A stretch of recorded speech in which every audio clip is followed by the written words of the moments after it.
they close this place down, a lot of people are going to have some hard times coping with this loss. It's like a death.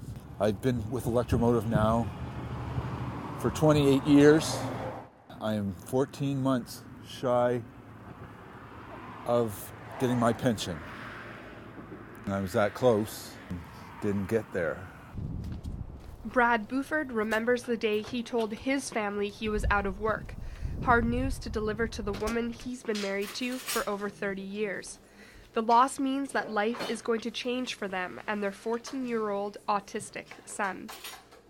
Really cool. Every once in a while, I find myself staring off and thinking, oh, where do we go now? What do we do next?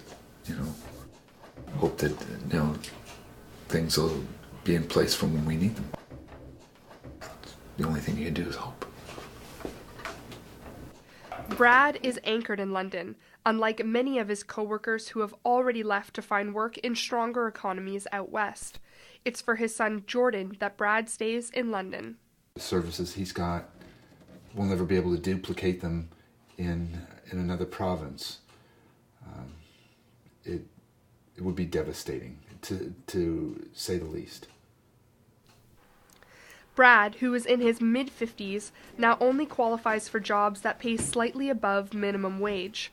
That he won't receive his full pension means big changes lie ahead. It means a sizable reduction, as much as possibly $500 a month. Which means probably selling our house. Yeah. So probably a very different lifestyle than what we're used to. Oil producers have claimed that for every $1 spent in the oil fields, Ontario sees 31 cents in economic benefits.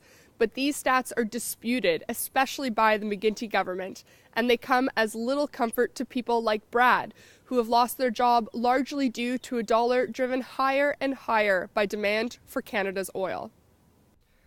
Economist Jim McGee says shifts like the one Canada is experiencing, from east to west, is normal, but will be hard on many people. The transition path is very painful for some people, right? Obviously, some people are not going to find that an easy transition to make. And for every winner, you're going to see some people who are going to be losers along that transition path. The loss of Brad's job means that his wife Cindy will have to find work, leaving their son Jordan without his mother and primary caregiver. And that's the only thing I know. I only know autism, and I don't have any training anymore. I mean, 15 years ago I worked in a credit union, I worked for a doctor, but things have changed since then. Change that has made it increasingly difficult for families like the Bufords to keep food on the table. For Western News, I'm Lisa Laventure.